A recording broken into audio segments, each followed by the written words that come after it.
أعوذ بالله من الشیطان الرجیم بسم اللہ الرحمن الرحیم معزز ناظرین السلام علیکم ورحمۃ اللہ وبرکاتہ۔ صدیق اکبر رضی اللہ تعالیٰ عنہ جنتی ہیں۔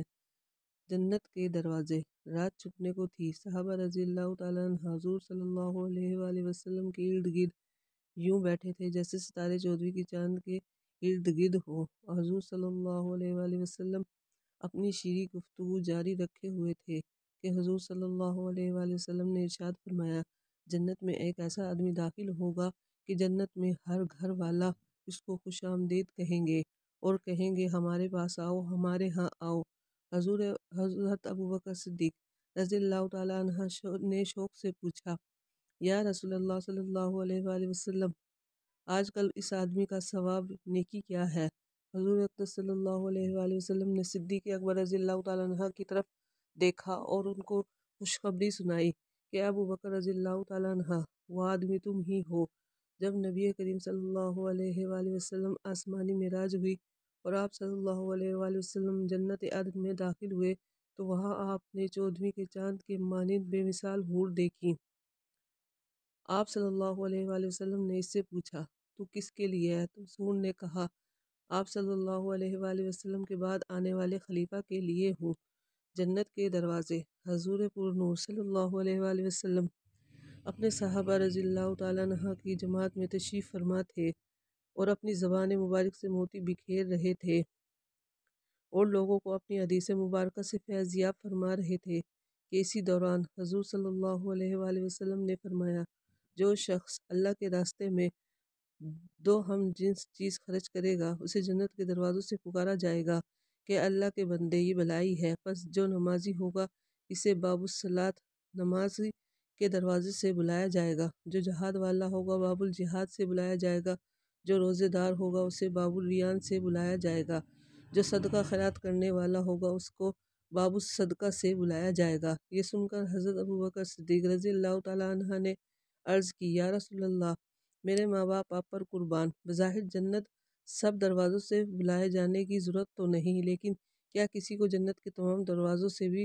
بلایا جائے گا؟ حضور اکرم صلی اللہ علیہ وآلہ وسلم کے ہونٹ مبارک کھلے اور فرمایا، ہاں مجھے امید ہے کہ تم ان میں سے ہوگے۔ سورج سر پر کھڑا اپنے شعلے پھینک رہا تھا کہ گرمی کی شدت سے ریت تپ رہی تھی۔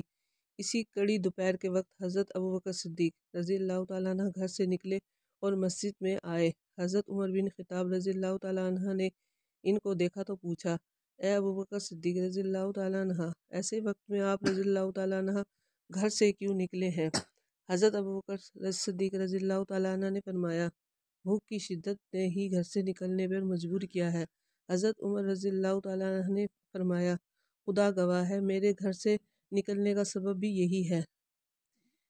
ابھی وہ آپس میں گفتگو کر رہے تھے کہ حضور اکرم صلی اللہ علیہ وآلہ وسلم بھی تشریف لے آئے۔ حضور صلی اللہ علیہ وآلہ وسلم نے ان دونوں سے پوچھا، تم دونوں اس وقت گھر سے کیوں نکلے؟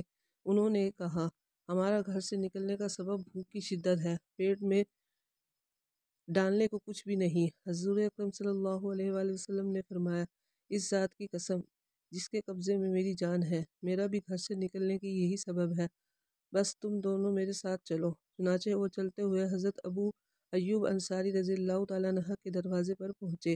حضرت ابو ایوب انصاری رضی اللہ تعالیٰ عنہ رسول کریم صلی اللہ علیہ وآلہ وسلم کے لیے کھانا یا دودھ جمع رکھتے تھے، لیکن حضور صلی اللہ علیہ وآلہ وسلم نے وقت پر نانے میں تاخیر فرمائی تو انہوں نے اپنے گھر والوں کو وہ کھانا کھلایا تھا اور خود اس دن اپنے کھجوروں کے باغ میں کام کرنے چلے گئے تھے۔ بہرحال جب یہ حضرات حضرت ابو ایوب انصاری رضی اللہ تعالیٰ عنہ کے دروازے پر پہنچے تو ان کی بیوی نکلی۔ اس نے کہا، حضور صلی اللہ علیہ وآلہ وسلم کے ساتھیوں کو خوش آمدید کہا۔ حضور اکرم صلی اللہ علیہ وآلہ وسلم نے پوچھا، ابو ایوب رضی اللہ تعالیٰ عنہ کہاں ہے؟ حضرت ابو ایوب رضی اللہ تعالیٰ عنہ نے یہ بات سنی تو دوڑتے ہوئے آئے اور حضور صلی اللہ علیہ وآلہ وسلم کے اصحابہ رضی اللہ تعالیٰ عنہ کو خوش آمدید کہا۔ پھر عرض کیا، اے اللہ کے نبی صلی اللہ علیہ وآلہ وسلم، آپ نے آنے میں دیر کر دی۔ حضور اقدس صلی اللہ علیہ وآلہ وسلم مسکراتے ہوئے اپنا سر مبارک ہلایا اور فرمایا، ہاں تم سچ کہتے ہو۔ پھر حضرت ابو ایوب انصاری رضی اللہ تعالیٰ عنہ نے جلدی سے گئے اور درخت خرما سے ہر طرح کی کھجوروں کا خوشہ توڑ لائے، جس میں تر و تازہ کھجوریں بھی تھیں اور خشک بھی تھی کھجوریں بھی تھیں۔ حضور صلی اللہ علیہ وآلہ وسلم نے شفقت کے انداز میں پوچھا، تم نے ہمارے لیے صرف خشک کھجوریں ہی کیوں نہ توڑی؟ ابو ایوب انصاری رضی اللہ تعالیٰ عنہ نے مسکراتے ہوئے عرض کی، یا رسول اللہ صلی اللہ علیہ وآلہ وسلم، میں نے چاہا کہ آپ صلی اللہ علیہ وآلہ وسلم تر و تازہ کھجوریں اور خشک کھجوریں سب کھائیں، اور ان کے علاوہ ایک جانور آپ صلی اللہ علیہ وآلہ وسلم کے لیے ذبح کروں۔ حضور صلی اللہ علیہ وآلہ وسلم نے فرمایا، اگر جانور ذبح کرو تو دیکھنا کہ وہ دودھ والا جانور نہ کرنا۔ چنانچہ حضرت ابو ایوب انصاری رضی اللہ تعالیٰ عنہ نے بکری کا ایک بچہ ذبح کیا اور اپنی بیوی سے کہا کہ آٹا گوندو اور روٹیاں پکاؤ۔ اس بکری کا آدھا حصہ تو پکایا اور دوسرا آدھا حصہ بھون لیا۔ حضرت ابو ایوب انصاری رضی اللہ تعالیٰ عنہ نے کھانا تیار کر کے حضور اکرم صلی اللہ علیہ وآلہ وسلم اور آپ کے ساتھیوں کے سامنے رکھا۔ انہوں نے کھایا اور حضور صلی اللہ علیہ وآلہ وسلم کی آنکھوں میں آنسو بھر آئے اور فرمایا، یہ گوشت، روٹی اور کچی پکی کھجوریں ہیں۔ اس ذات کی قسم جس کے قبضے میں میری جان ہے، یہ وہی نعمتیں ہیں جن کے متعلق قیامت کے دن تم سے سوال ہوگا۔ عید کا دن تھا۔ حضرت ابوبکر صدیق رضی اللہ تعالیٰ عنہ اپنی صاحبزادی حضرت عائشہ رضی اللہ تعالیٰ عنہ کے گھر اچانک آئے۔ آپ رضی اللہ تعالیٰ عنہ وہاں گانا گانے والے، دف بجانے والے کی آوازیں سنی تو گھر کے صحن میں جلدی سے آئے تو دیکھا کہ انصار کی دو بچیاں گانا گا رہی ہیں۔ حضور اقدس صلی اللہ علیہ وآلہ وسلم اپنا چہرہ مبارک پھیرے بستر پر آرام فرما تھے۔ حضرت ابوبکر صدیق رضی اللہ تعالیٰ عنہ سے رہا نہ گیا۔ آپ نے ان بچیوں کو سخت لہجے میں ڈانٹا، یہ کیا ہے شیطانی بازیں، اور وہ بھی رسول اللہ صلی اللہ علیہ وآلہ وسلم کے گھر میں۔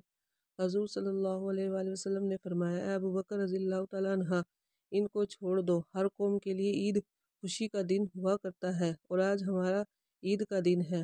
پھر جب حضور صلی اللہ علیہ وسلم سو گئے تو آپ حضرت عائشہ رضی اللہ تعالیٰ عنہ نے ان بچیوں کو ہاتھ سے دبایا اور پھر وہ بچیاں چلی گئی۔ حضرت ابوبکر صدیق خوشخبری دینے میں سبقت لے جاتے ہیں۔ ستارے اپنی ہلکی روشنی کے ساتھ مدینہ کے آسمان پر بکھرے ہوئے تھے۔ رات کی تاریکی ختم ہونے کو تھی۔ اسی وقت میں نبی کریم صلی اللہ علیہ وآلہ وسلم، حضرت ابوبکر صدیق رضی اللہ تعالیٰ عنہ اور حضرت عمر رضی اللہ تعالیٰ عنہ ایک طویل مدت کے بعد واپس آ رہے تھے۔ یہ حضرات مدینہ کی گلیوں میں چل رہے تھے کہ کسی آدمی کی آواز سنائی دی جو مسجد میں کھڑے نماز پڑھ رہا تھا۔ نبی کریم صلی اللہ علیہ وآلہ وسلم نے اس کی قرأت سننے کے لیے ٹھہر گئے اور پھر حضور اکرم صلی اللہ علیہ وآلہ وسلم نے فرمایا، جو شخص یہ پسند کرے کہ وہ قرآن کو تازہ تازہ جیسے نازل ہوا سنے تو اسے چاہیے کہ ابن مسعود بن رضی اللہ تعالیٰ عنہ کی تلاوت سن لے۔